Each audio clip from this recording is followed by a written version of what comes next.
You're listening to Petticoats and Poppies. History Girls at the Movies.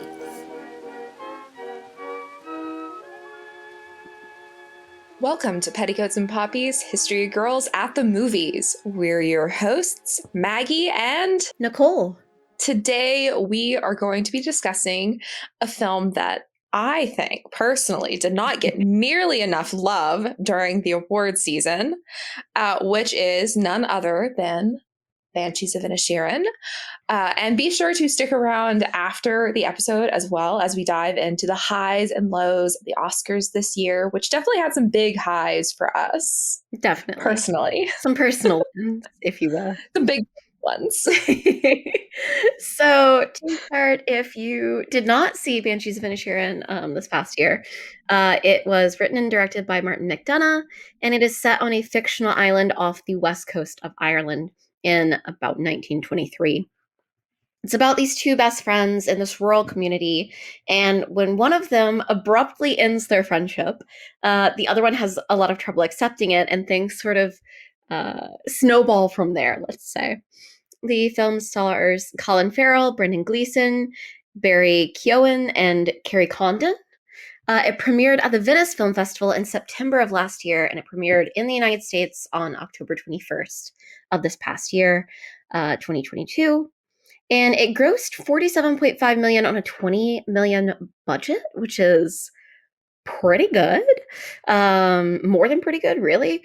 And it got 9 Oscar nominations: Best Picture, Best Director, Best Actor, Best Supporting Actor for Gleeson, Best Supporting Actor for Keoghan, Best Supporting Actress, Best Original Screenplay, Best Film Editing, and Best Original Score. It did not, on the other hand, win any Oscars, but it did win 4 BAFTAs, including Outstanding British Film, Best Actor in a Supporting Role for Barry, Best Actress in a Supporting Role, and Best Original Screenplay. And this is a movie that Maggie and I really needed to talk about. We're both big fans of the whole country of Ireland. The entire country. And everything in it. That's a lie. But I'm sure there's things I wouldn't like. You know, this I feel like is one of the films from this past year that is a very like Maggie and Nicole movie. So this episode was inevitable. And it was funny though, whenever we were talking about like, oh, like we should do like an Oscar nominated film, like what's a period film that we could talk about? And then we were like, oh, duh. Also, like, I just have to say, like, perfect timing too, because it's March, which we all know is like the entire month of March is just Irish. Also, happy belated birthday. Since we're talking about when it is to Maggie. Thank you. Wait, let me clarify. I'm saying like happy belated birthday on the podcast. I told her happy birthday on her actual birthday. This is not me being like, oh wait, yeah, happy birthday, you know, a week late. Nicole just realized that I turned 30 last Friday.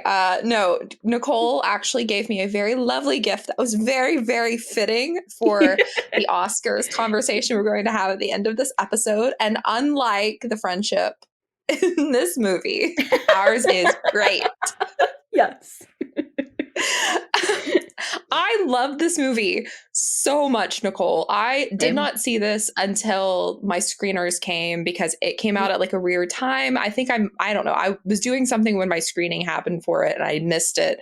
And then it was like in and out of theaters far too quickly for my taste. So I did not get to see this movie until Thanksgiving, where I spent that entire week trying to binge as many of my like nominated, you know, films as I could. And this instantly became like my favorite of that whole crop of films I watched that week.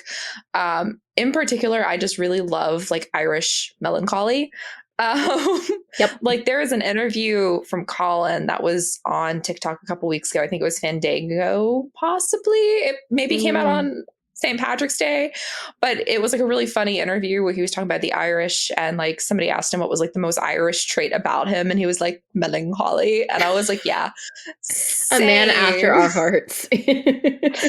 Relatable king. And I've loved Colin Farrell like my entire life, so like I am a big fan of anything he's in, and I particularly just love this combination of creatives because I also like love Barry, and I just love this like whole little group of people. And Martin, you know, we saw the Lieutenant of Inishmore Yep. on stage in London. Oh God, 5 years ago this summer. Oh God, So don't we tell me definitely like, that. yeah, 5 years ago. So we definitely like his work and his like particular style of Irish Mm. storytelling. So like I love this. I also really, really love Barry's delivery of the well, there goes that dream.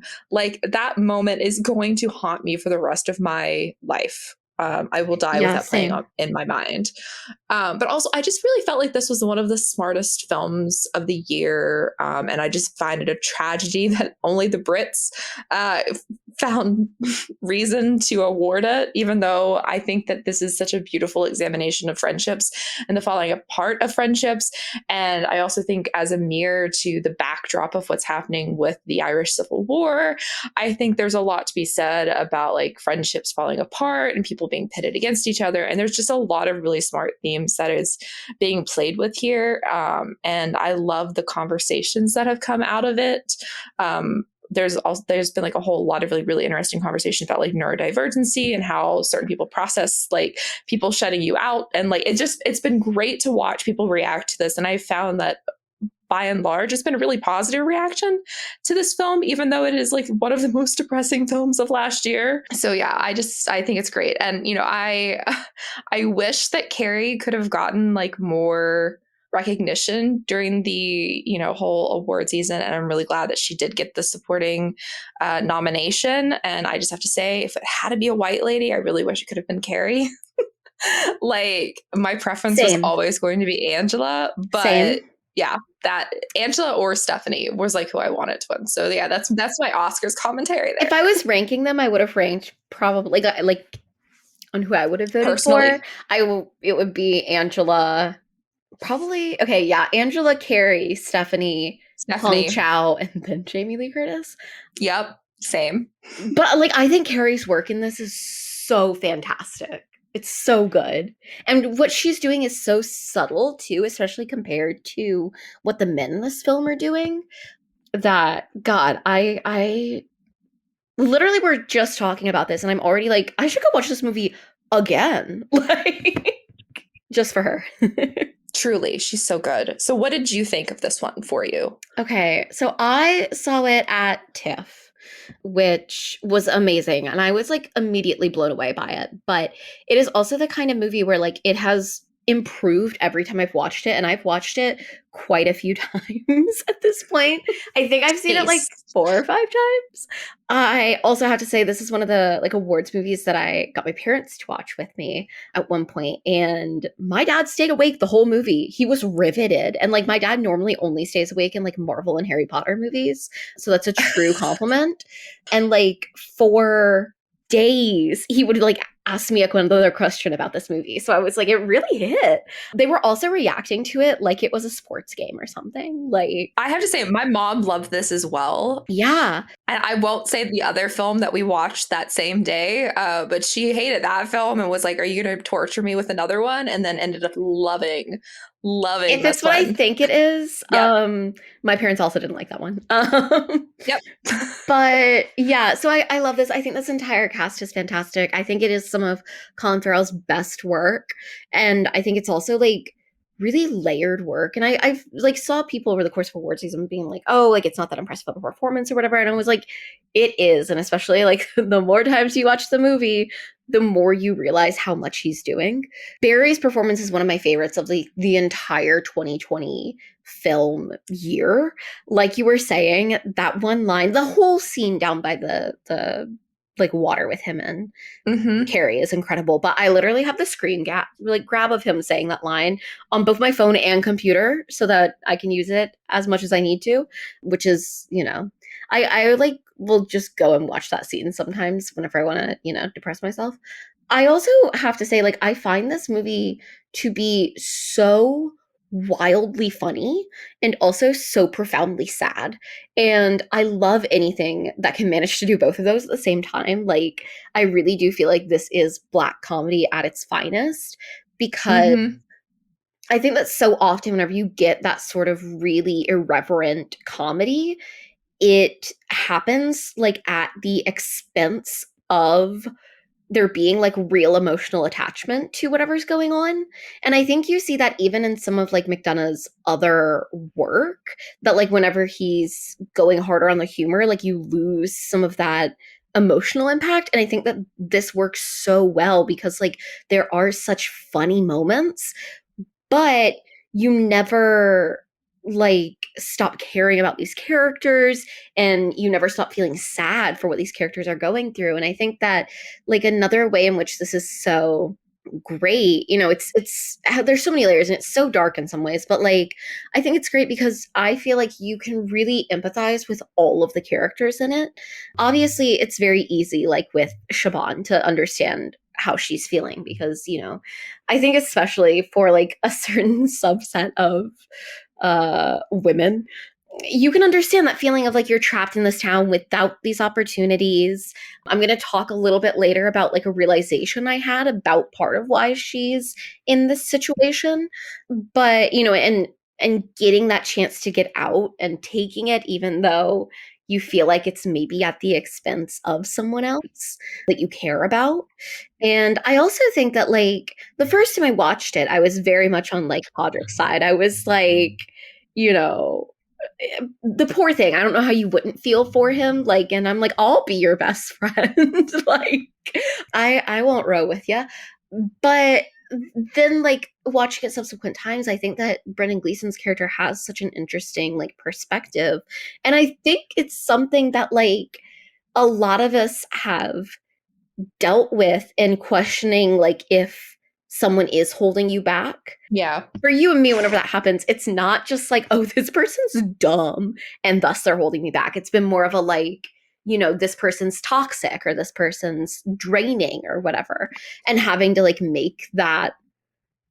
take that step, even though it like feels difficult. And in watching it more times, I've realized how much like you see that he's not getting any joy out of what he's doing. Like it is difficult for him, but also that desire to like leave a legacy and that feeling like he's, you know, not done anything that's worthwhile in his life, and feeling like he needs to like, you know, get on it before he doesn't have the chance to. And I think that for anyone who has any sort of creative inclination, like that's something that you can relate to, is that, you know, fear that can seize you of like, what if I have no legacy?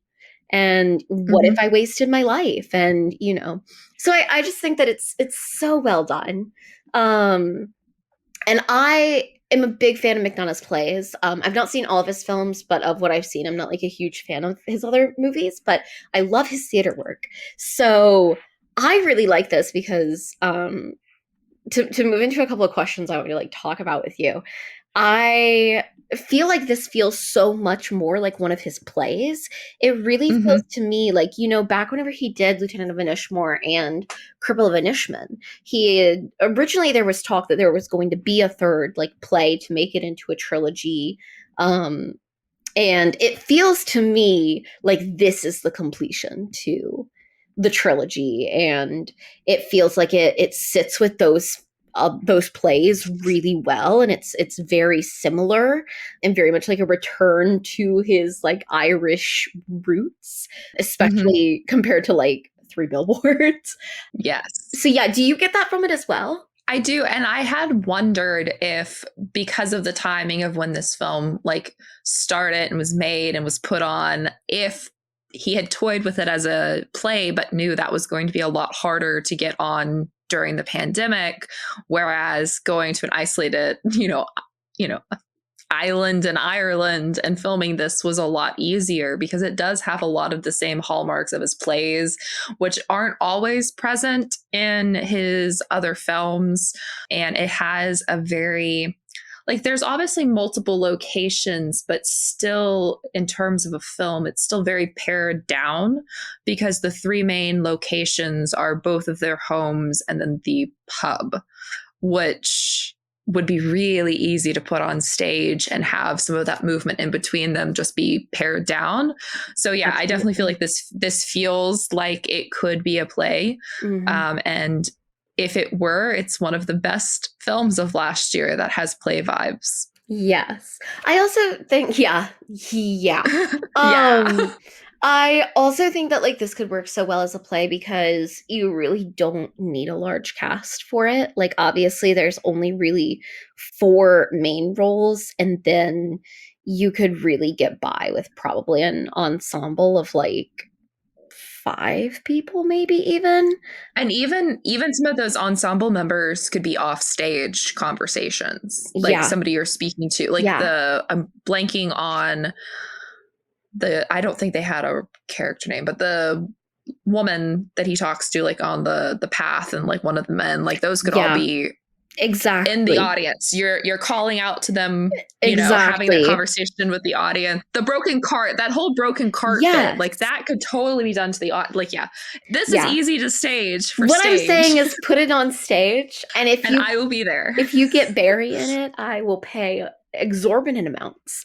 But I think that like it is a really good example of a film that feels like a play and that may have started its life even as a play but still has a cinematic flair. The cinematography in this movie is gorgeous. Stunning. I mean, Stunning. I don't know how you could watch this movie and not be like, damn, I want to go to Ireland because Right? it's I so mean, that's beautiful. always my like primal instinct, Right, but same. But I feel like, especially after you watch this, I'm curious oh for yeah. you, which of the like four main performances in this film is your favorite? It's a fifth actually, and it's obviously Jenny. Okay, I'm sorry. I should have. I assume. Here's the thing. I assume Jenny is the favorite. So I really was asking for your second favorite. And Okay. if See, you I was say gonna the say dog, earlier, that's valid. yes, it's actually the horse. I'll take that too. No, I think my favorite is Barry. And Okay, same. this is hard because like Barry is my favorite, and then it's Colin. But Yeah. honestly, I think I love these performances like pretty much at the same. But Barry's for me is elevated because one, he's really good at always playing the sad little guy. Like Yes. Yes. he's just so good at that, and Yeah. there's a certain his character broke both me and my mom with this, like what happens to him and what it leads to, and Yeah. the fact that I personally felt like Brandon and Colin's characters are so caught up in their own Yep. BS that they overlook that somebody who genuinely seemed to look to them for like support and And guys. brotherhood Yeah. missed, and like they knew Yep. but still like missed the signs, Yeah. and that devastated me. I mean, this whole movie devastated me in different ways, but that hit so I hard. cried. Yeah.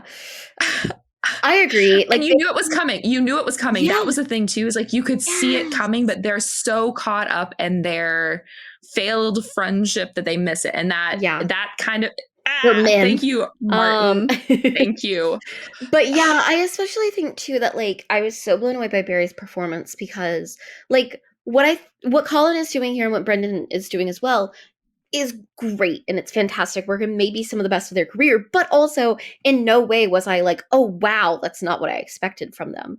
Whereas I think that this performance from Barry shows such a different side to him as an actor compared to things like, his role in Eternals, the bit that like they released that was cut out of the Batman, his role even in something like the Green Knight. Like I feel like if you pair this, Funny little guys. yeah, but very different types of funny little guys. Like, and I think that whenever you like look at what he's done in the past like 2 years, it's insane. And also like I get so emotional thinking about the journey that he's had Yes. from being a kid in foster care, like bumped around to a bunch of different foster homes and becoming an actor, and like the fact that now he's a dad and he has his first Oscar nomination at this young of an age is insane. Mhm. And I really think that like I would have loved to have seen him win this Oscar. Obviously, like it's my favorite performance in the lineup, but I do think that like Kay is a fantastic win, and I'm very happy that he has his Oscar. But to me, it definitely feels like this is Barry's first nomination, and there's gonna be more to follow. Honestly, I'm like, he could get another one this coming year, like this year of I films. totally think he The could. Saltburn and everything. I definitely think that he'll be an Oscar winner within the next 2 decades, if not, even in the Oh, next yeah. decade.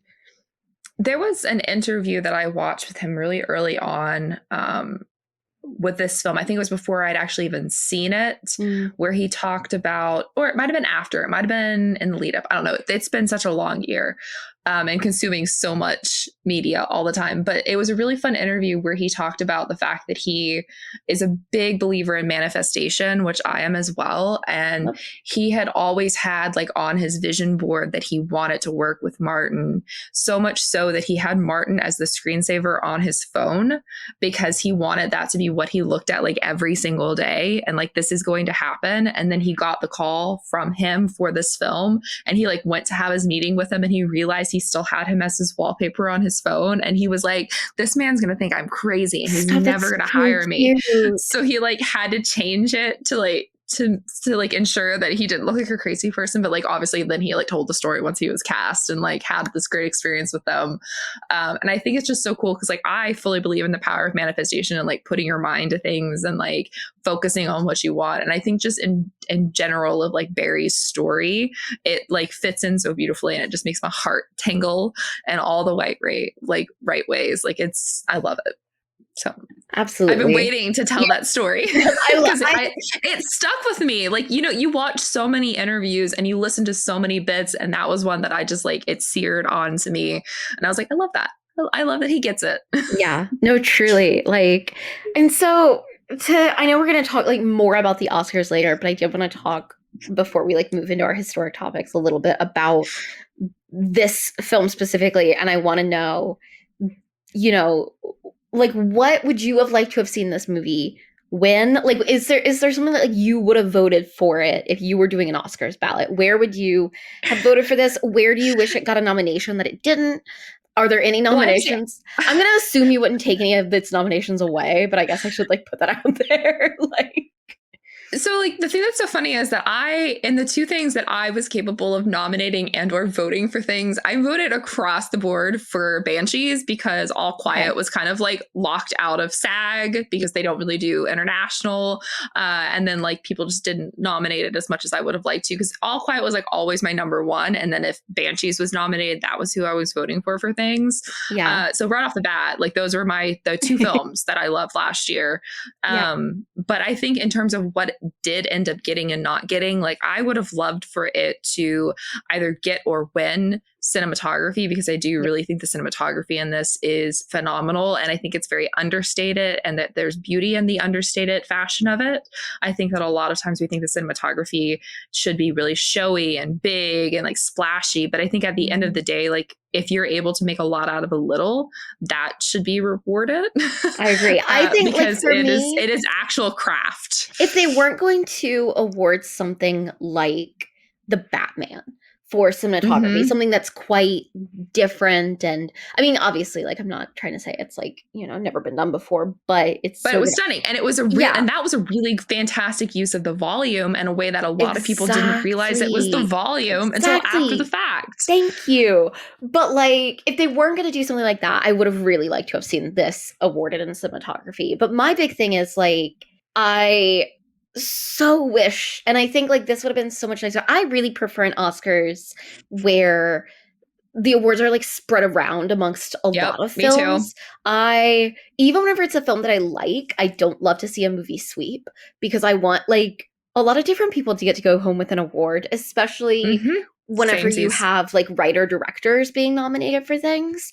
So I was really gunning for the whole time, and I really wish like if this could have taken home original screenplay, because I do think that like I love Martin's direction of this movie, but I do think that the screenplay is like the strongest part of it, and I think that would have been such a great way to award the film and award him and recognize the movie for the fact that it got a ton of nominations, because I understood where it was losing out on like some of the acting stuff and all of that. But I mean, I agree with you. Like, this is high up on my ranking for like everything it was nominated for.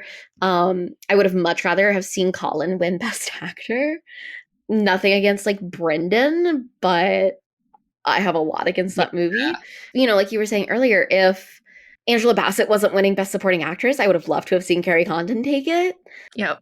I actually think that the editing in this movie is quite good. Mm-hmm. I think it's really well put together. It's not as obviously like the editing Everything Everywhere All at Once is very like flashy and very noticeable and very like intensive.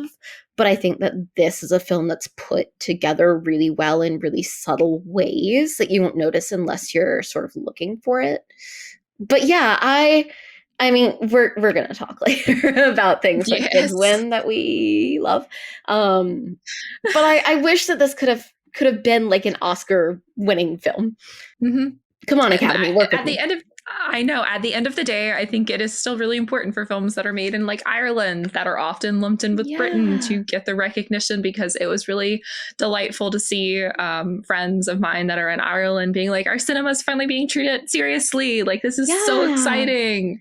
It was also like the year of Ireland at the Oscars with like It was, the, which made me so the happy. Quiet Girl and this film and the short film and Paul and everything. And I'm like, Irish excellence across the and board.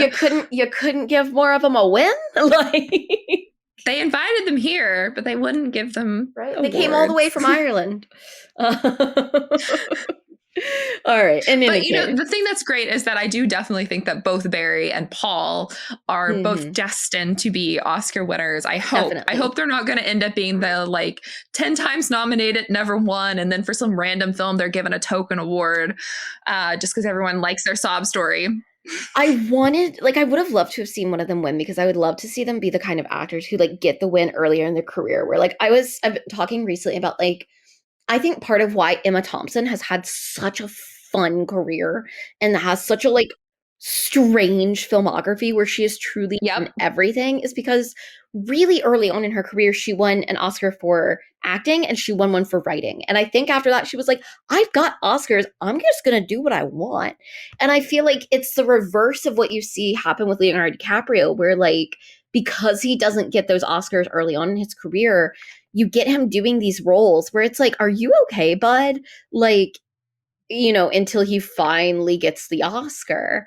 And I'm like, if he hadn't been chasing that Oscar for so long, would we have gotten like him in a rom com? Like, Yeah, I'm you know, sure we would have. which I would have loved to have seen. And I feel like we missed out on that part, like partially because he was chasing that sort of like awards recognition. And I don't want to see that happen to people like Paul and Barry.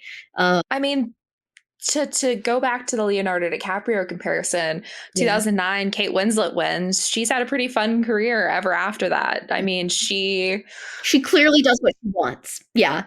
And I Yeah. think like it's the kind of thing that hopefully neither of them are the kind of actors who like get too caught up in that because I think that, you know, I look at somebody's career like Timothy Chalamet, I think is an actor who's doing a really good job not doing that. Like he's still taking like weird and quirky roles. He's still, eating some people on the side. Right. And he's Wonka, like at the same time that he's Yeah. doing his like, you know, biopic role that's gonna probably get him the Oscar nomination. He's also doing his like Willy Wonka musical. So I hope that that's the sort of path that like Barry follows as well, where he's and obviously like Barry's in the MCU. He's in the DC universe.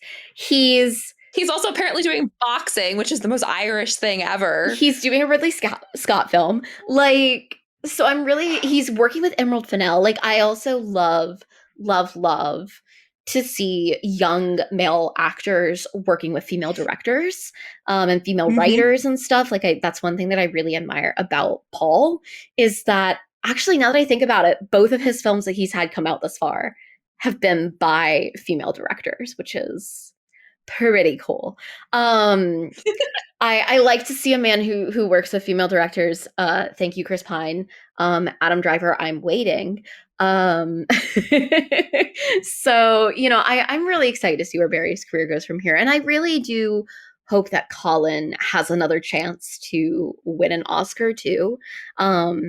And same with Brendan Gleeson. Like, these are people I would love to see back in the Oscar conversation again. Hopefully in a year that's not so dominated by narratives.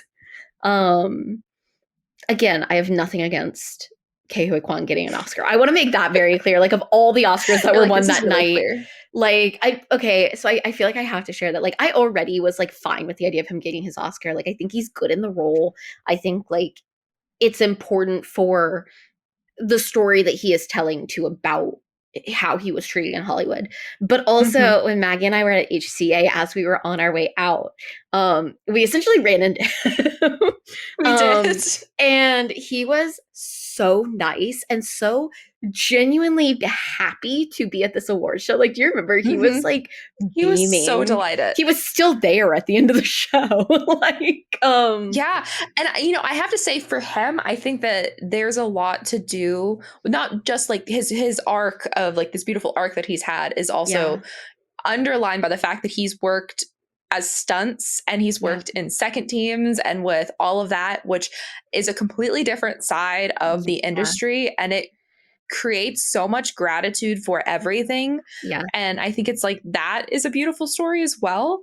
And that means a lot to me as somebody who worked second team in film and television. Like that, it always brings me joy when you see those victories that come back. Like that's a great story. I truly cannot imagine anyone who could seem more happy to be in every room that they were in, whether it was the Oscars or HCA. Like, he seemed just genuinely that excited to be getting to talk about this movie, to be getting, to get that recognition and to tell his story, and to also uplift. Like, he was continually uplifting the other actors and members of the creative team and everything that he had worked with. And so I just want to go on record that, like, as much as I would have loved for Barry to have had an Oscar for this, I also totally bought into that. And like, honestly, at the end of the day, like, I voted for Barry and everything that I voted for, which happened like earlier in the Oscar season. But at the end of the day, if I was voting for the Oscars, I might not have voted for Barry just because of the fact that, like, I wanted to see that speech from Ke Huy Quan. So yeah. But there's no easy segue. Well, I've got a segue. I wanted to say all of this because I didn't want to start a war with any of the Everything Everywhere All at Once people who might think I'm trying to like hate on that movie, because I'm not, and definitely not trying to hate on him of all people, or Michelle Yeoh, who is a queen, or Stephanie. Or the Stephanie. only one we'll hate on is Jamie. Yeah, I'm sorry. And I don't have like huge beef with Jamie Lee Curtis, like, as a person in general. I like her as a person. I like her fine. I think she's one of the Nepo baby that like annoys me a little bit.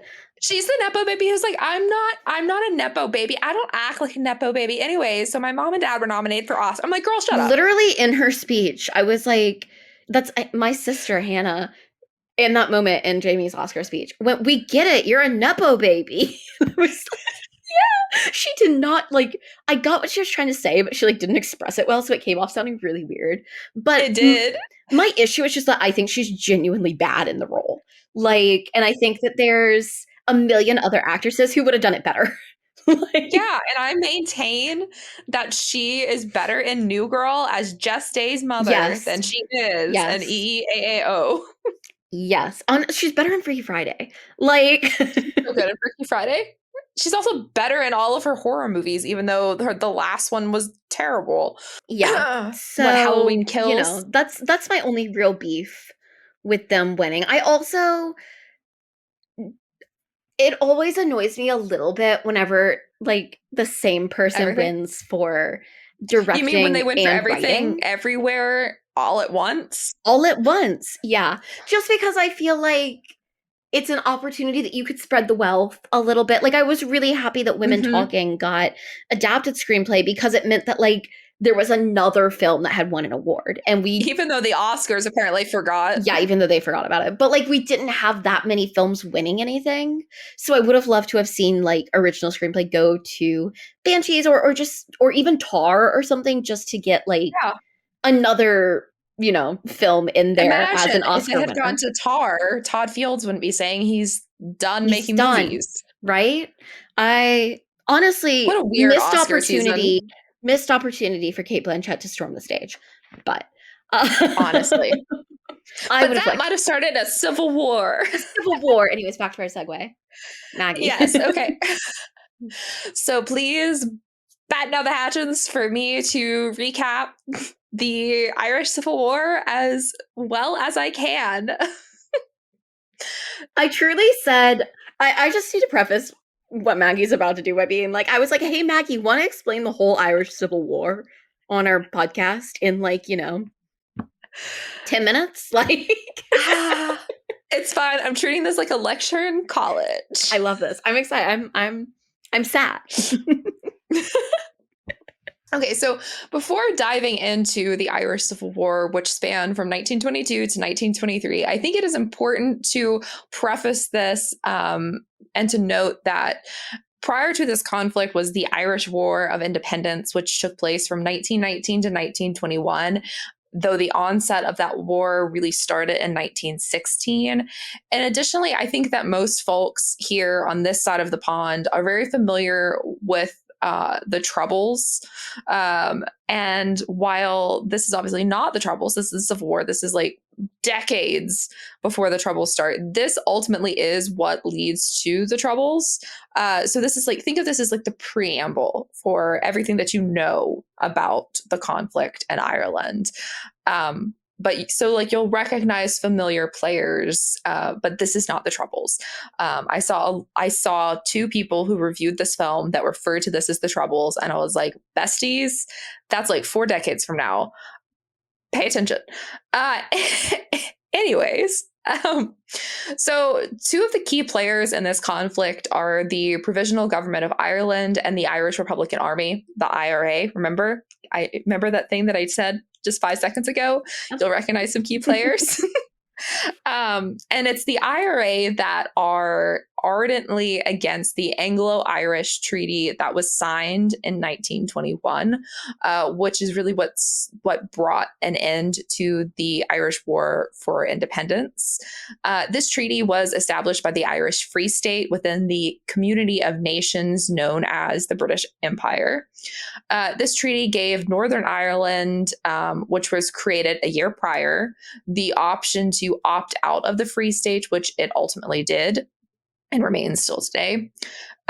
This was truly a civil war, as many of the fighters on both sides of the war had previously fought alongside each other during the War of Independence, which led to deep divides across the nation, which are still distinctly felt today. Because remember, this is basically our grandparents' generation. Like, this is the 1920s. This is not that long ago and not that far removed from today's history.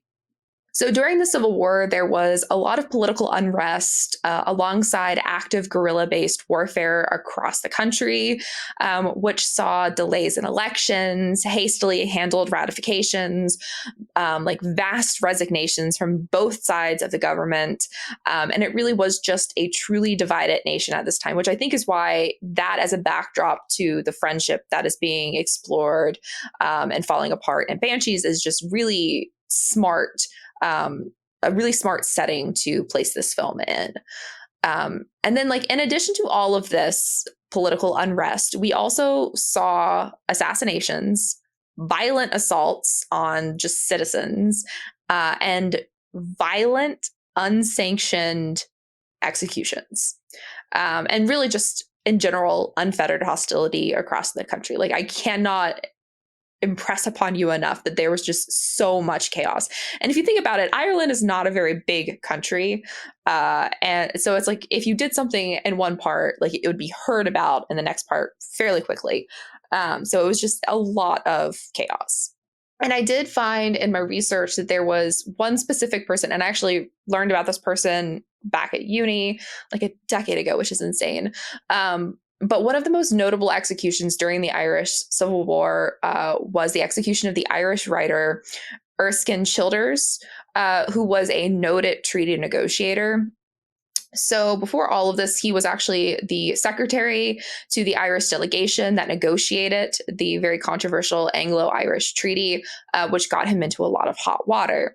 Though he was actually later against the final draft of the agreement, which would have forced and did force Irish leaders to pledge allegiance to the British monarchy. So that was like his sticking point. So he was all for this treaty until that final draft that had this huge paragraph where you swore allegiance to the monarchy. And obviously that did not jive with what the Irish were trying to vibe with at that time.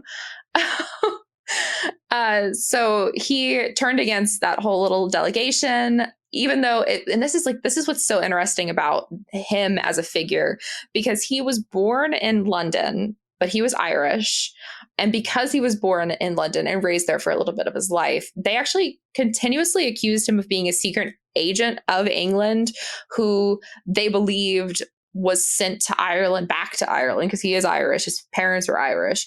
That was like went to Ireland to cause trouble. It was a whole plot. This is kind of how they rationalized everything that happened. It's a lot of chaos. But during the Civil War, he actually sided with the IRA, who obviously were against the Anglo-Irish Treaty. And in the midst of all of this, he ended up being accused of being the leader of the rebels, and was kind of like pegged as being the instigator behind the Civil War, which he wasn't. Like, there was a lot of factors that were happening. He was not the sole factor. Just because he turned like that was not what he was aiming for.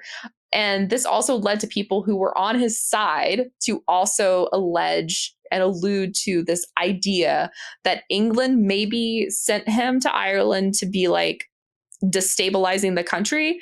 He wasn't. Like, there are definitely conflicting reports, and people had a lot of like preconceived notions about him, and like there's a lot of like first person accounts that vastly differ from each other. So unfortunately, like, I do think he's a figure in history that will never truly like be exonerated of like these crazy claims that were made against him, because this was such a period of history in Ireland that was filled with so much rife and so much like just crazy stories being told to like justify what was happening, which is like kind of sad if you think about it. Like, it's still how many 100 years after his death, essentially, there's still inconclusive ideas about what really went on. But anyways, he was arrested by the Free State in November of 1922 and was executed only a few days later by firing squad. Like, they wasted no time. I believe it was like 3 days in between his arrest and his execution. And that really marked the beginning of the end for things for the IRA at this point.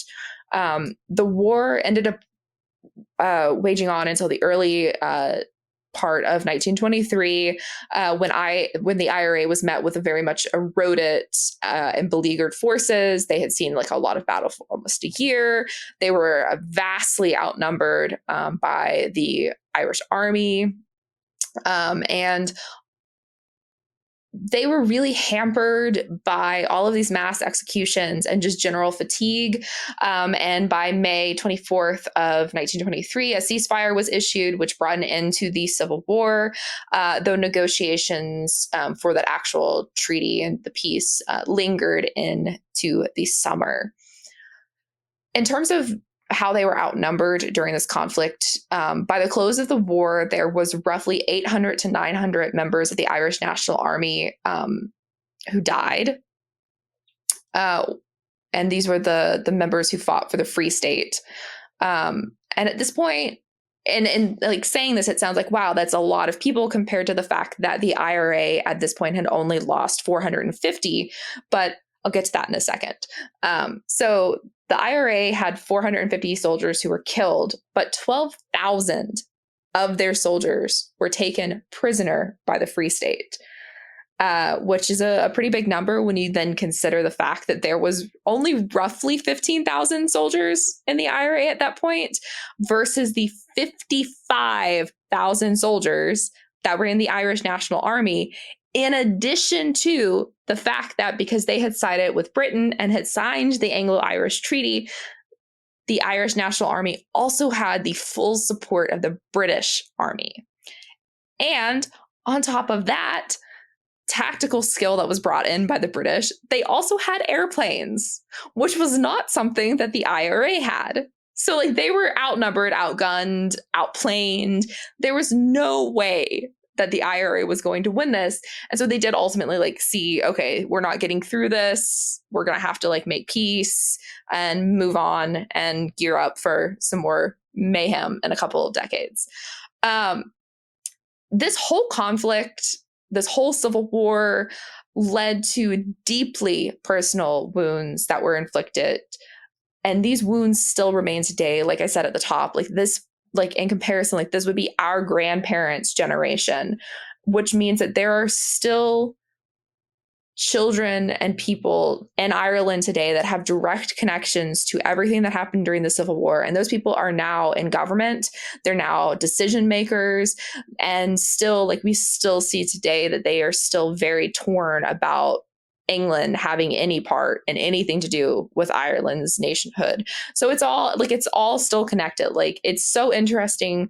I think looking at this as like a historian who's obviously very intimately familiar with American politics and American history, like we had a very similar Civil War for very different reasons, but we still had this Civil War of like brother against brother, a divided nation, and we still see that, and it's been a lot longer than this Civil War. Like, you know, that was the 1800s for us, but we still see those divides, those wounds, those like chips off the shoulder. Like, this is so recent. This is so recent still, and we're still seeing like the geopolitical implications of this single year Civil War. And that's the Irish Civil War. That was truly well done. Like, I'm impressed. I'm impressed. Thank you. I love that. I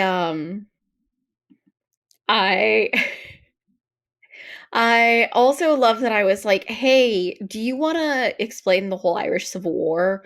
Meanwhile, I'm just gonna like explain everything that women were up to in the 19 teens and 1920s in Ireland. It's only like 10 years. It's not that long. The funniest thing about it too is that I like sat down to do the research and I was like, oh, right, like there's a lot here. I don't know if you ever have this problem, Maggie, and this is me like going on a historian tangent, but you know, whenever you've been working in time periods where like there's not a lot of documentation, or on subjects where there's not a lot of documentation, and then you switch over to something where there actually is a lot of stuff, and you're like, oh shit. Like, yeah, I'm always like, well, you know, I'll come back to this. I'll circle back to this weird thing that I found. I'll just bring this out at like a cocktail party in a year. Yep. So, to prep everyone for their cocktail parties, let me tell you some stuff. So why I wanted to talk about this topic is that I think that what I wanted to do is try and better explain a little bit the position that Siobhan as a character is in. You know, being a woman in a rural town in Ireland in the 1920s, especially the early 1920s, and sort of what opportunities there are for her out in, you know, the cities of Ireland at this time, and sort of what's going on, what are women, you know, doing, because this is obviously a time of like a lot of change for women. And I think that one of the cool things that we see in the film is that, you know, her and Padraig are brother and sister, but they are very much on equal footing. And there's definitely no hierarchy between them. If there is, honestly, it's her over him. You know, he definitely looks to her for guidance and for support and everything. But so, like, part of what drives all of this is that there's a lot of reform in education in Ireland in the 19th century, as there is in a lot of Europe. The National Board of Education is established in 1831, and that sets free primary education for girls and boys provided, which also creates a lot of employment opportunities for women as teachers. And by 1900, half of all national teachers are women. And in 1912, actually, the Irish National Teachers Organization elected their first female president, Catherine Mahone. Compulsory education began in Ireland in 1892. So by that point, you know, women are having to be educated. So we know that it's likely that, you know, a character like Siobhan would have actually been educated, even though she's a girl in rural Ireland. They've probably got some sort of school situation going on, you know, that the kids of the island can get to. So then also, worth noting, in 1877, women were allowed to enter King's and Queen's College of Ireland for medical degrees, and Trinity allowed women to enter starting in 1904. And Mary Ryan was the first woman to earn a professorship in Ireland in 1910, when she became the chair of Romance languages at University College Cork. So women are making like a lot of strides in education in like the end of the 1800s, early 1900s in Ireland, which obviously sets them up to take on a lot of jobs that they wouldn't have been suited for before then, particularly for lower class and middle class women who wouldn't have had sort of the book education before this necessarily. One thing that's incredibly popular for women of the time is to become nuns. Part of that is because a lot of these schools were run by nuns. So honestly, regardless of your like religious stance at the time, I mean, like Protestant, Catholic, stuff aside, becoming a nun is a pretty good career prospect for a woman. It means that you're going to get your like room and board. It means that you don't have to worry about entering into a marriage, which is going to have all of its own issues. And we'll get to some issues with marriages in this time period later. And it also means that you're going to have some sort of job that you get to do for your entire life, as long as you want to, until you sort of retire into a different position within the nunnery. So it's a really well-respected career for women. It also gives them high social status and a lot of opportunities to do work and to do charity. And nuns in this period, even before 1892, when education becomes compulsory, are actively seeking out female students and actively working to teach the girls of Ireland, essentially. The large numbers of women in like the 1900s, the early 1900s, who become nuns also really normalizes spinsterhood, particularly in cities that have nunneries and stuff, which I think is interesting because the people of Inisherin obviously sort of make a big deal out of the fact that Siobhan is not married. And so Protestant women also were running schools. They had fee-paying schools in Dublin and Belfast that were preparing girls to be able to take the same exams that boys took so that they could then apply to higher level education. And so white blouse work, as they call it, becomes really popular starting in the 1890s for women. That's working in things like post offices, business offices, public service, working as secretaries, as telegraphists, as telephonists, all those sort of jobs that are not, manual labor. They're sort of seen as more professional of a career because they need a certain level of ability to comport oneself and a certain level of learning to be able to fulfill them. Nursing also becomes a respectable profession in this time period, either in a hospital or privately, or the Poor Law Union, any of those sort of things. And actually, it's really worth noting that a lot of women who were nurses in the early 1900s later go into politics or into union work. So these are women who are sort of, while being nurses, also learning how to organize, learning to become more political. And we see that with several of them. Also, obviously, factory work is around in this time period for lower class women. For women in Ireland, it's mostly spinning mills and weaving and shirt factories in Belfast and Derry, which employed tens of thousands of women. The other kind of factory work that a lot of Irish women are doing is food processing, so like biscuit making factories, jam making, things like that. There's also shop assistants in department stores, or monster houses, as one source I found called them at the time. Like, I didn't do a deep dive into if that's true or not, but I did read it in a source that seemed fairly reputable that I was reading. If anyone listening to this knows anything about that, please do let me know. But the thing about shop assistants is it was seen as like a fairly like highly respected position, but you were often working 12-hour days with very little opportunity for breaks. And often the shop girls would live in housing provided by the store, which was, cramped and not the best of circumstances. So it's actually like kind of poor conditions, but still considered to, it definitely has like less health risks than factory work. It has less it has at least a little bit of a higher social standing to it and better pay. Even in the early 1900s, you still have a lot of people working in domestic service. In 1914, 30% of the Irish female workforce is employed as domestic servants.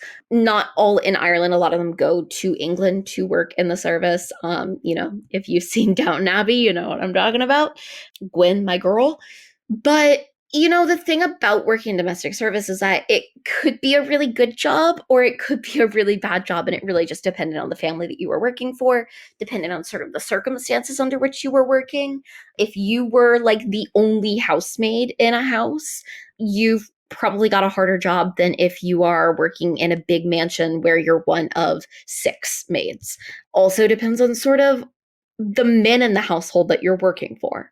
Because obviously, for domestic servants, there are added risks of, different forms of domestic violence because you are living under the same house as your employer. But, a lot of these women would work in the service until their late 20s, and then they would at that time have been able to save enough money because they had room and board provided for them so they could open a store with their sweetheart, get married, do something like that.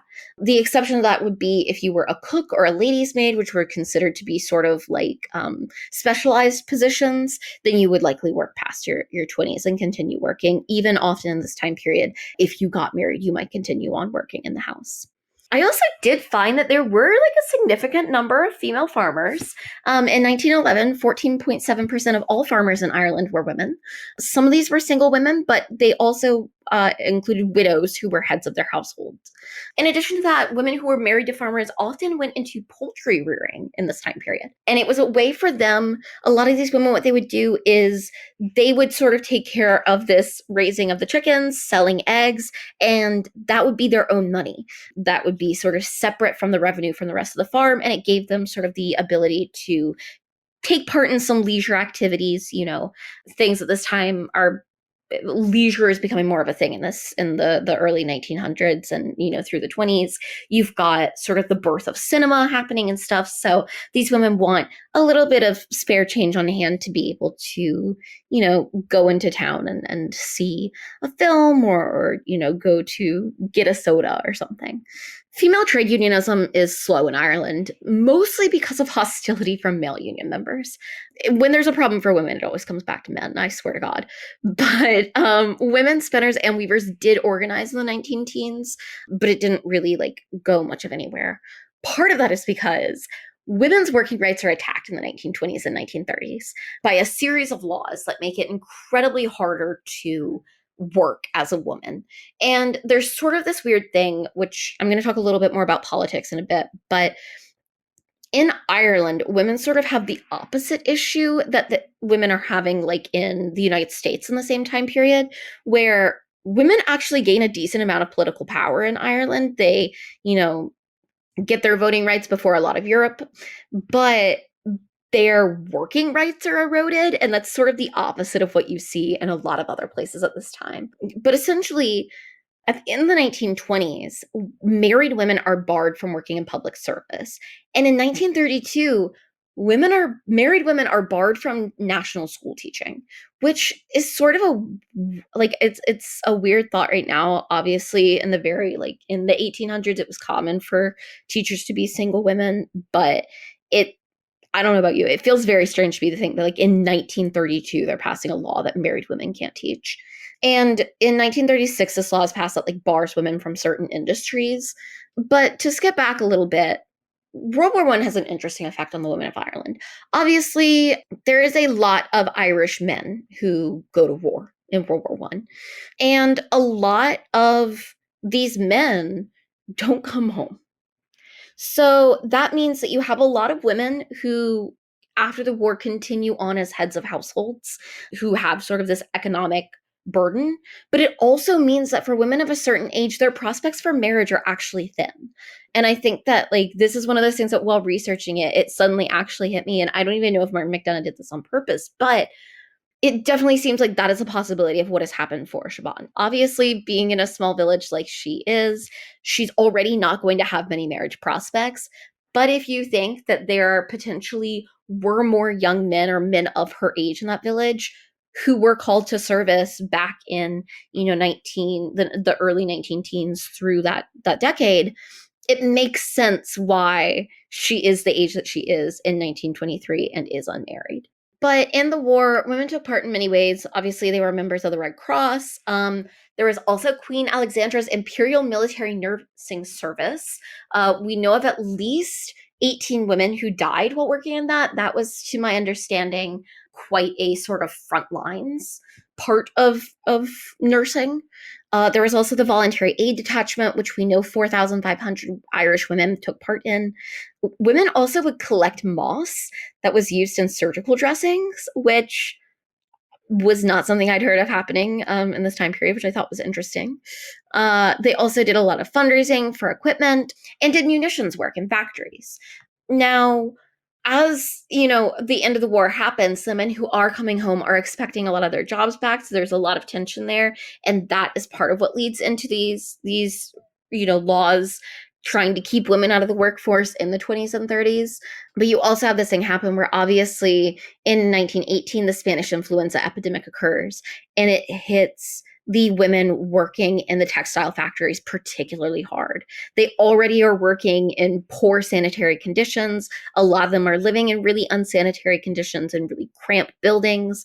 And so it's sort of no surprise that the Spanish influenza really rips through them, and it ends up killing a lot of these women who are working in these factories, which is part of how there's more positions open then for more women to be able to work in them, and for men to be able to get their positions back who have come back from the war. And so the last thing I wanted to cover was just a little bit about politics, because of how it sort of plays into women working or not in this time period. Women in Ireland started to get involved in politics really in the 1870s and 1880s, because there's this land movement, and there's actually something called the Ladies' Land League. But as that movement sort of dies out, women are sort of shoved back out to the sidelines again. The Gaelic League was founded in 1893, and it was a nationalist group. And that did accept both men and women. And so you sort of see, as there's a lot of this like nationalist movement happening, trying to separate Ireland from England and Great Britain, they're sort of willing to take women in just to help build their numbers. You have in 1898 this law that allows women who own property to sit on like county councils, urban district councils, things like that. So women in the 19 teens are involved in the nationalism movements, the labor movements, suffragist movements. The Irish Citizen Army accepted women. And the 1916 Rising promised equal citizenship to men and women. And so in 1918, women over 30 who own property of certain amounts are given the right to vote. A weird caveat to this also is women who are graduates of British universities get the right to vote at this point. So it's kind of this idea of women of a certain economic status or a certain education status are allowed to vote at this point. Now, in 1922, the Irish Free State Constitution grants women full citizenship with voting rights. It's not until 1928 that the representation of the people age introduces suffrage for women in the North. But the issue is that even though women can vote, they really struggle to get any wins in government. In 1927, women are removed from jury service, and in 1929, they ban contraception in Ireland. So this time period for Ireland really is this tumultuous time for women, where they're gaining rights and losing them left and right. And it doesn't, I think we often people expect history to have this sort of linear path. And as historians, one of the things that we know is that that's not true. And I think this is a really good example of it. One last thing I wanted to note, though, is that there's a really cool website called A Century of Women that looks at women in Ireland by decade that I highly recommend if anyone's interested in this stuff. It's a really cool website and well put together. And I found it super helpful. But I definitely want to go back and look at all the other decades. So I wanted to give I have to say two things that caught my attention at the end of this was one, that time is a flat circle. And when they're talking about banning contraception, I was like, relatable. Yep. But then also when you were talking about, obviously I'm not Irish outside of my genealogy, but when you were like, oh, if she was 28 or if she was 30 and had gone to a British university, she had the right And I was like, hey, I'm 30 and I technically went to a British university. And you went to a British university. And so you're almost there. You almost have rights in 1920s Ireland. A year and a half and I can vote in Ireland. Oh gosh. Yeah. I mean, I guess it just goes to show that things get worse. Yeah. Yeah, no, it really is one of those things where I you was trying to think of see. something really profound, but it's like when you're a historian, you are cursed with the knowledge that things will Yes. always continuously get worse. There will Yes. be a couple years of good, and then it'll immediately Or like crumble. you win the right to vote, you lose the right to work. Like, Yeah. and I do think that, like, knowing all of this sort of about where women are at in Ireland at the time, like, now that I've done all this research, I want to go back and watch Banshees again because I think it puts Carrie Condon's character into like an even different sort of place. Hmm. Because it makes even more sense that, like, yeah, she gets offered this opportunity. She's got to take it because what are her prospects on this island? Like, um on the terms of like one employment, but also, even if she wanted to get married, like, who is there for her to marry? So yeah, it really, and it made me curious. I'm like, I wonder if Martin McDonagh did any sort of research into sort of what women were dealing with in this time period, or if it just sort of happened to work really well. Obviously, he knows a lot about the political situation in Ireland at the time. It's also probably something that they learn about not only from their educational system, but from their mothers Right. and grandmothers. And so it's That was my permeated thought. into their knowledge, Yep. whether he took the time to do extra research or if he was just like, oh, yeah, things were kind of terrible. Right. Also, like, as a European, they know a lot more about like World War One and sort of how that influenced people and Yeah. how in the early 1920s they're really still feeling that influence. Whereas here in America, we're like not taught anything about World War One for the most And part. that's something I didn't even talk about with the Irish Civil War. Like, not only did they had just fought Yeah. the war for independence together, they had Right. also all just come back from World War One, and so there was so much heightened emotions, not just on a national level, but on a global level, and it really Right. just like compounded everything, and like the notions of freedom and rights and all of this stuff was like a hot topic for everybody. Because in 1917, you've got the Bolshevik Revolution happening in Russia. So, like, it's sort of the thing at this time period. You've also got, like, at the end of World War One, you have all these countries get created, like, in the, Mm-hmm. in Eastern Europe and in the Middle East and stuff. So nationalism is such a, like, hot topic. And it almost is, like, funny in a way, like, not funny, haha, funny, weird. That the powers that were, France and Great Britain and the United States and stuff, like, literally sat down and were like, we're going to make these countries and we're going to encourage nationalism in like Eastern Europe, and then we're going to be shocked when people in our own country Want to do the same want to thing? do the same thing. Yeah, like, Yeah, just proof that the global powers tend to be quite thick. dum dums. Truly dum-dums. Yeah. From that, there's really, again, no easy segue to transition into costumes, which it just proves to always be a difficult transition. And I really love the costumes for this film. And I also think that they are, in the same vein of what I said about cinematography, they're very understated, very simple. And yet that is where their beauty lies, because it feels like a actual moment in history, like you're walking back in time to this tiny village in Ireland, and it works so well. And the costumes for this film were designed by Imrani Vale Downing, who is an Irish costumer who I think Americans will probably recognize from her work on the Little Women miniseries from 2017. She also did the costumes for We Have Always Lived in the Castle, which Sebastian Stan is in. I don't want to admit how many times I've watched that. I've watched it like 4 times. It's I've watched fine. it more than that. I don't even like it. I don't even like it either, and I keep watching it. I keep watching it. Yep, same. Okay. Oh, gluttons are punished. She also did The Fall, which stars Jamie Dornan. And then most recently, you can see her work on Foundation, which is a sci-fi thing, very different from the other things that she has worked on.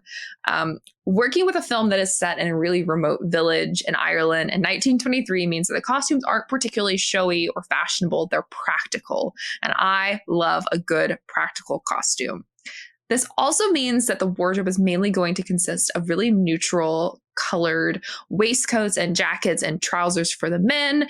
And then you do see these like splashes of color with some of the female characters, particularly with Siobhan. She has this really great red jacket. She also has a yellow jacket. And I think it's really interesting that for Siobhan in particular, that the costumes that she wears are meant to show her evolution in making that decision to leave, and those colors reflect like her inner feelings, and that was something that I found that Emmer had talked about in some of the interviews that she did in the lead up to this.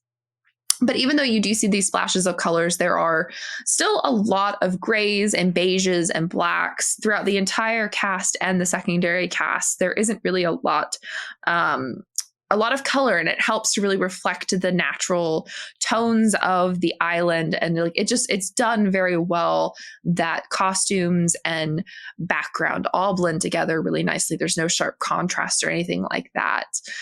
There was a great interview that she did with IndieWire where she spoke about how focusing on the film's plot allowed her to explore how these characters would express themselves through their clothing.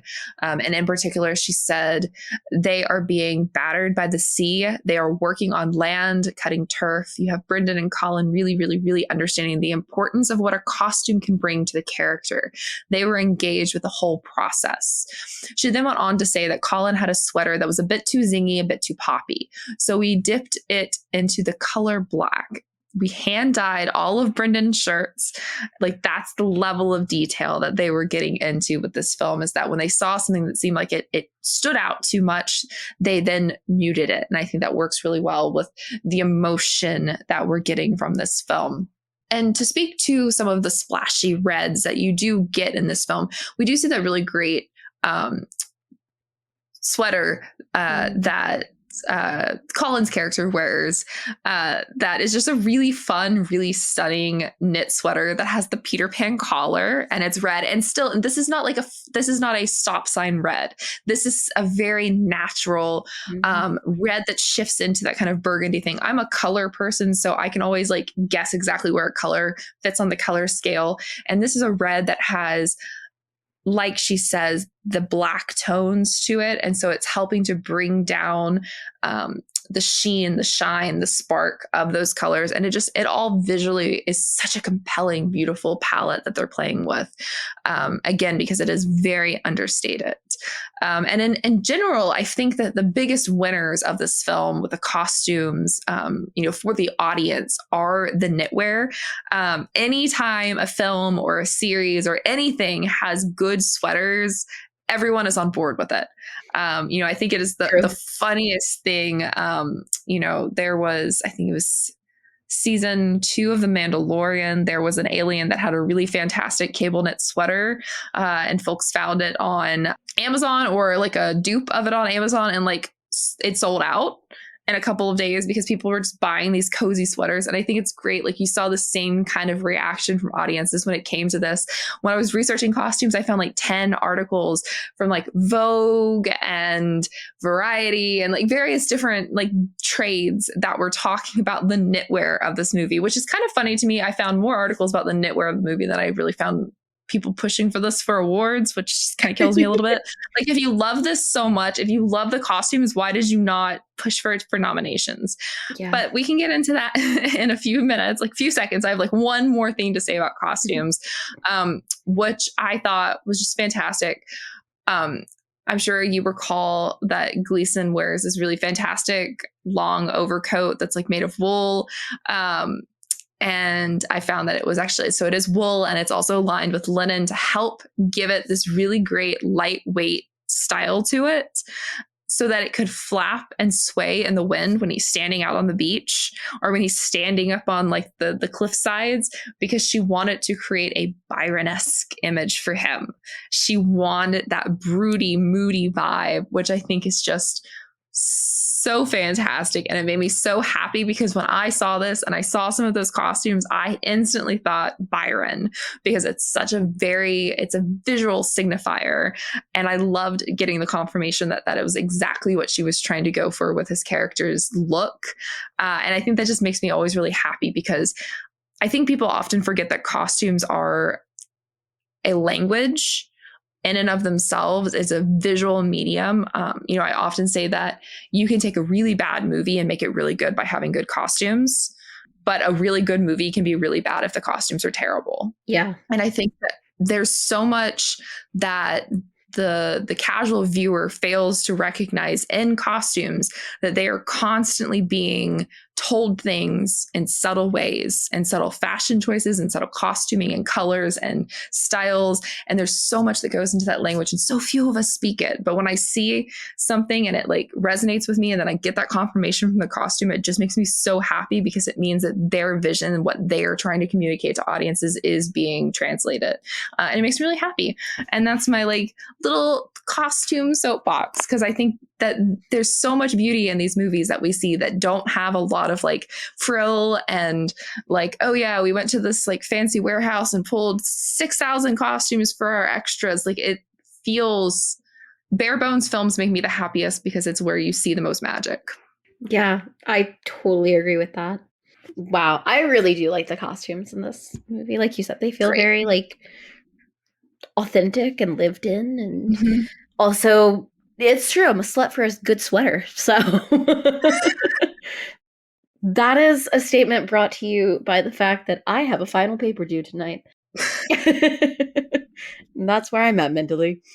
So in any case, before we like ended our episode, we wanted to just talk a little bit more about this past Oscar season. What we thought of the winners, what we thought of the show, what we didn't like. Obviously, we've already covered. I think everyone already knows now that like one of the biggest issues that we both had was Jamie Lee Curtis's win for Best Supporting Actress. Yep. I would have literally preferred anyone else in the category. It's not her. It's the performance that I don't love. I also, again, I think it would have been a great place to spread the love to some other movies, because like they were already rewarding two of the best performances in that film. And I say that, but if Stephanie had won, I wouldn't have an issue with it. So, you know. Same. The other win that I like really have a big issue with is the hair and makeup win. Once again, I would have preferred literally any other nominee. Obviously, I would have loved to have seen All Quiet on the Western Front win that one. Yep. I would have loved to have seen the Batman win. I think that the hair and makeup in the Batman is incredible. I mean, like, look, I made it to the age of 27 without becoming an R.I.P girly. And then they put that eyeliner on him, and I was like, hey. It's okay, though. Now I'm glad you finally came to our side. See, I did, but then I left it because I watched Daisy Jones and the Six, and I finally understand all the Swifties who want to fight Joe Alwyn, because I'm going to fight Robert Pattinson for Suki Waterhouse. But, okay, anyways, now that I've put that out there into the world, I think Black Panther Wakanda Forever would have been a great winner. I also think Elvis would have been a great winner, specifically because like listening to some interviews with the team on that, and they talked about the fact that like they went through video footage from Elvis performances and looked at the audience members and then recreated their looks on the extras, which is like insane attention to detail. And instead they said, what if we gave it to the film that literally all the team had to do was make a man look fat? Yeah, there it is. And I think how hard that is. I think it's incredibly like regressive. I think that we need to stop acting like putting a fat suit on someone is like award worthy. And I'm not totally anti-fat suit. Like I think there's a time and a place to be using them. Like I think the use of the fat suit on Austin Butler at the end of Elvis is an appropriate use of one, because like I agree, they shouldn't have asked him to gain enough weight to be, to play old Elvis. Cool, use a fat suit in that sort of situation. But I have like 40,000 problems with The Whale in general. And what really gets me though is the fact that like there's basically no other hair and makeup in that movie. Like it's No, just that. it's Like just the bat suit. like they've got less makeup on Sadie Sink in that movie than she has on in Stranger Things. Like it truly I think it's a gross win. I don't know if you noticed this, all throughout the past season, they were being really careful to be like, no, the whale is all about like it's the Moby Dick metaphor. Like it's not calling his character the whale. And then they literally got up there and they were like, we won an Oscar for transforming Brendan into the whale. And I was like, well, you blew that one. So I hate that. And honestly, like, I'm going to say something that's going to sound really terrible. It's not, though. You've already heard me say this, but, okay. I love Brendan Fraser, ride or die. I think he's the most wonderful person. I've spoken to him like 3 times now. Wonderful human being. Very happy that he's had his comeback. Everybody loves a comeback kid. But did it have to be for a film where the entire crux of his character was the audience getting to watch him struggle as a fat man? Like that, like, oh wow, I'm so proud of you for, having to find the struggle and being fat, or the struggle and being a gay man. Like it felt so 2009. Like, yeah. Even earlier, honestly. It was trauma porn. It feels 1990s to me in like in a bad way too. Like I normally like 90s film, but like the bad side of 1990s films. The way that the film portrays his being gay, I think is icky. Like the way that it plays into stereotypes about like gay men being predators because of the whole fact that like this relationship that broke up his marriage was with a student. Like and they're kind of like vague on whether or not it was sketchy. The fact that like they portray his fatness as like the way that it's shot is to make him look gross.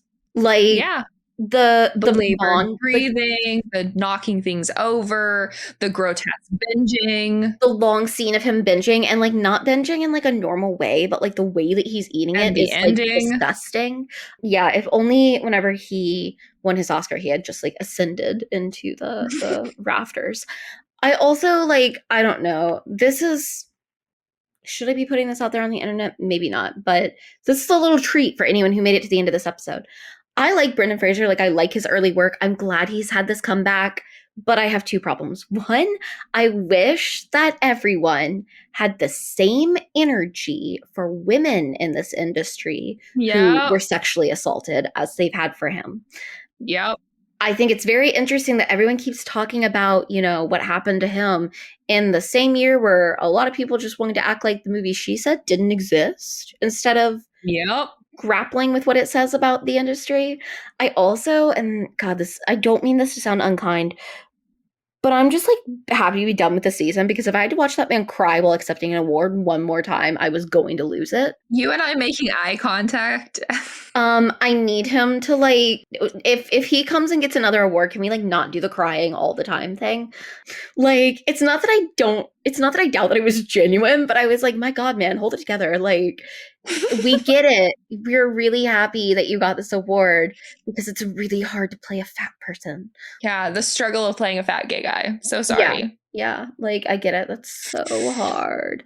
Also, the way that female characters are also portrayed in that film, I think is terrible. Like there's definitely, I've seen some really good arguments about the tokenization of Hong Tao's character.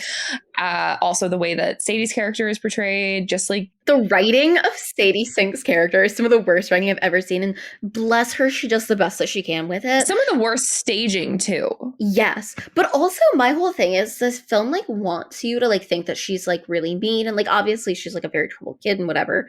But I was like, no, frankly, like by the end of the film, whenever you like they've revealed everything, like how Charlie has sort of acted towards her in her life thus far, I'm like, no, she's totally justified. Like, I'd be saying worse to him. Like, also, like, I'm sorry. I would probably be the same way if my father was a teacher who had an affair with a student that broke up my parents' marriage. Right. And he just like abandoned us. Like, obviously there's more layers to that, but like, But the whole layer of like he suddenly has an interest in her again, like after not having had men an will interest do in her. everything except go to therapy. Literally, that's the film. And then the other whole like subplot of it with like the missionary who's like, Hate it so much. Hate it so much. it's bad. It's so bad. So basically, I hate that The Whale was ever made, and I really hate that it's an Oscar-winning film. Like the fact that Hate that it exists. The Whale is an Oscar-winning film and Banshees isn't. Like a travesty. It's my Joker moment. On the other hand, there goes my dream gone. Literally. On the other hand, we had some great moments over the course of the night. We'll build up. Personally, I'm very happy to say that Avatar: The Way of Water is an Oscar-winning film. I love Big Jim and I love his Blue People movies. Avatar: The Way of Water is one of my favorite movies of the year.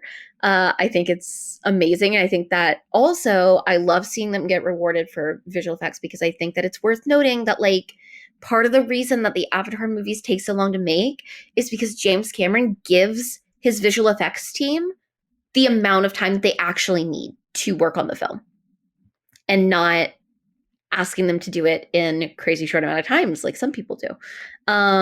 Just throwing that out there. But that was obviously great. I love to see Ruthie Carter win another Oscar for Black Panther Wakanda Forever. I think those costumes are awesome. Nice. Like incredible. Love to see her win.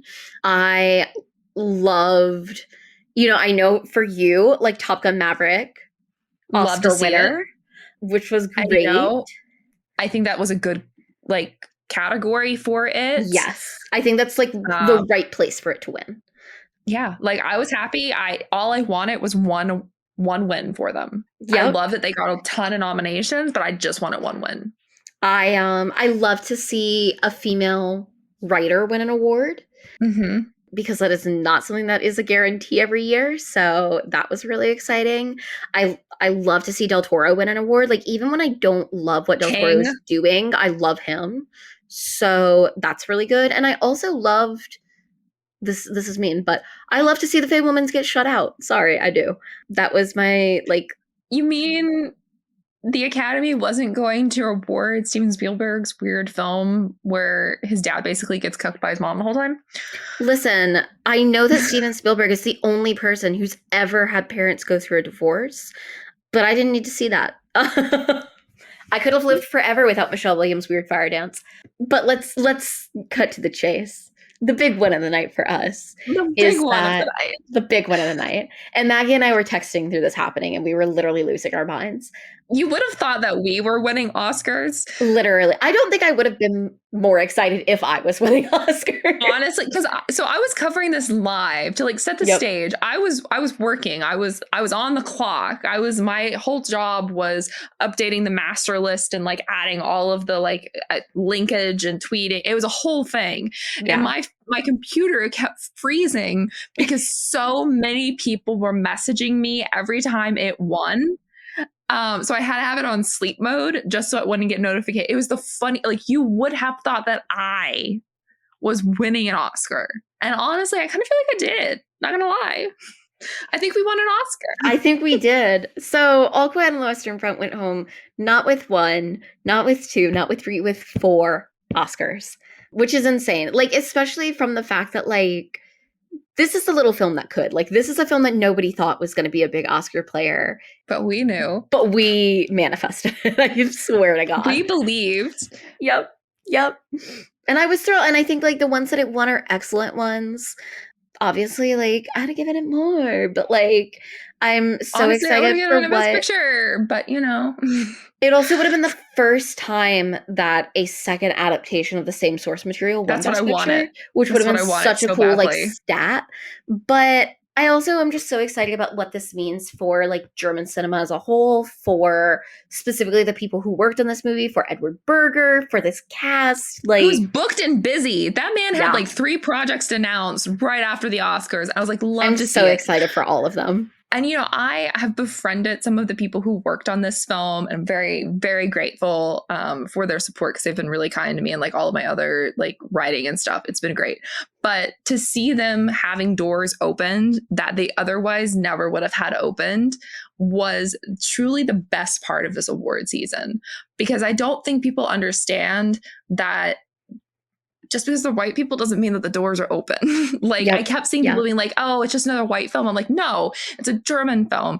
And cinema is vastly American centric and British centric. And even though there is some crossover there with like the vast majority of Europe and England, it is still impossible to break into this industry unless you're an actor and you have a certain look to you.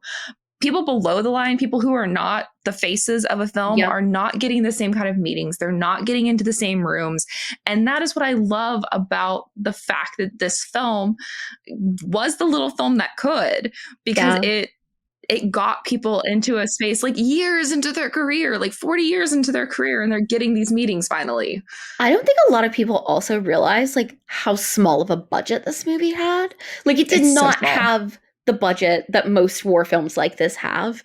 And it had like the fact that its hair and makeup team was like 4 people is insane. It's insane to have done that much work on people. Like this truly is this film that came together because people were so passionate about making it. And it wouldn't have happened without Netflix. Yeah. And I think like, I really think that this is like a great thing in multiple ways. One is that I think that like anytime you're opening doors for international cinema, getting into categories outside of just best international feature, it's a great thing. Like obviously huge win. Parasite really break the like big stat a few years ago, but I think that getting this one into as many nominations as it got is a great sign for the future of international, cinema actually getting recognized at the Oscars, regardless of what country it's from.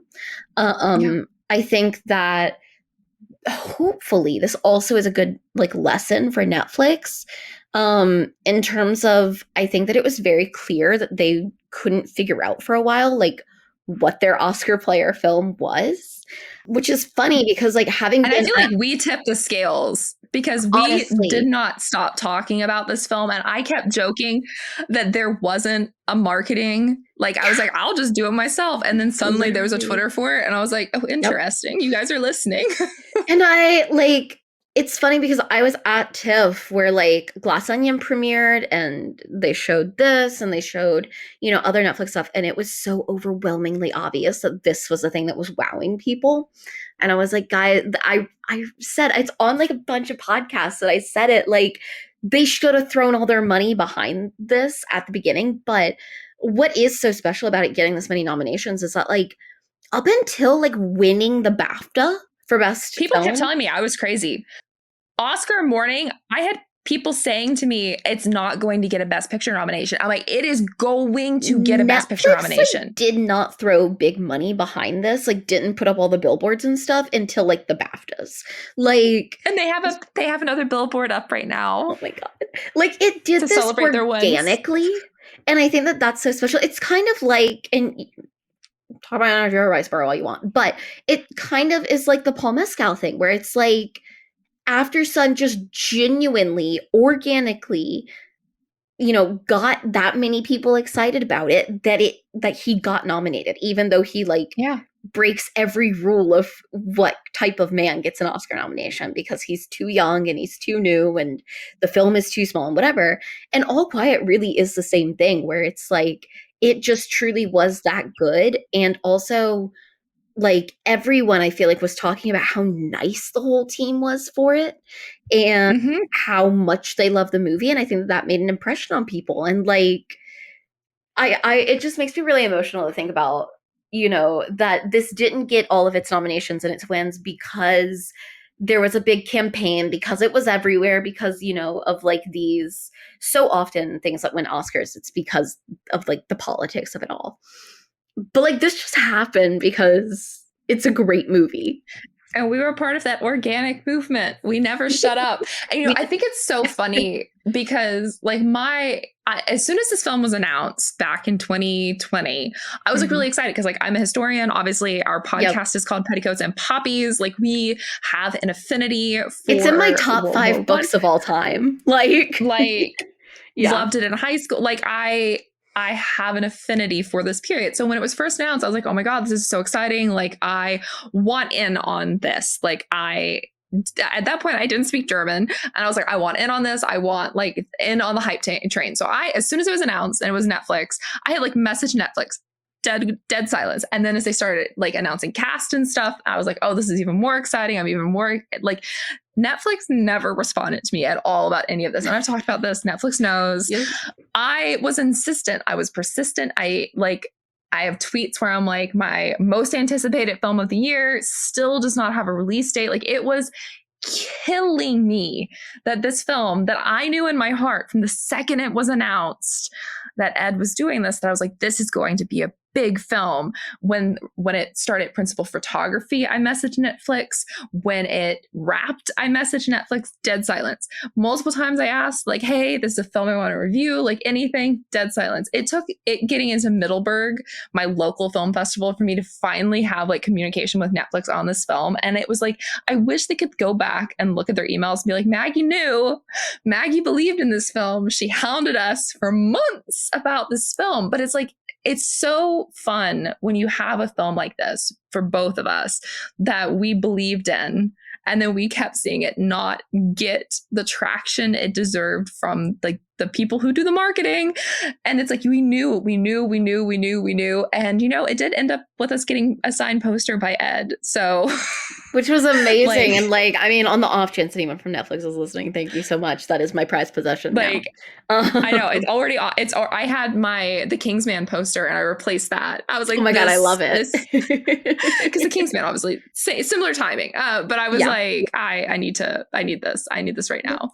Yeah. So yeah. No, I believed in this film and it makes me so happy, and I miss it every single day. I miss that I can't go and like aggressively retweet everything about All Quiet. I miss it desperately. I've already mentally started preparing for my next one. I love this.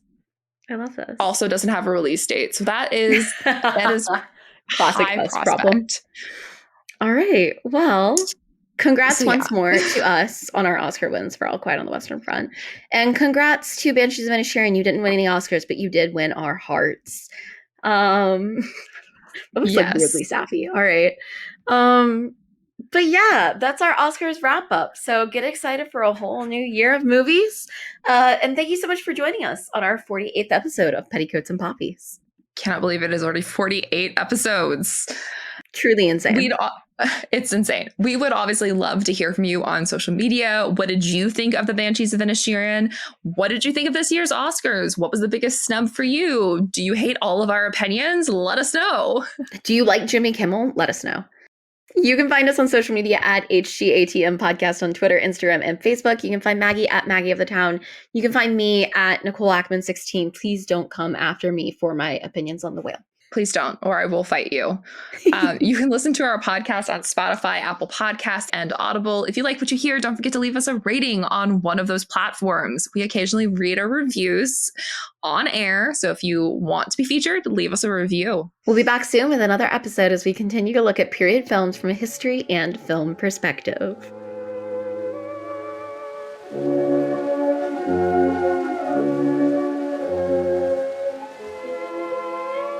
You've been listening to Petticoats and Poppies.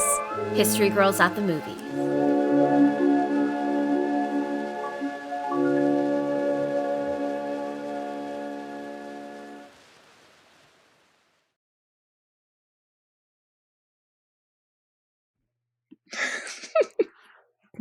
And Teletubbies.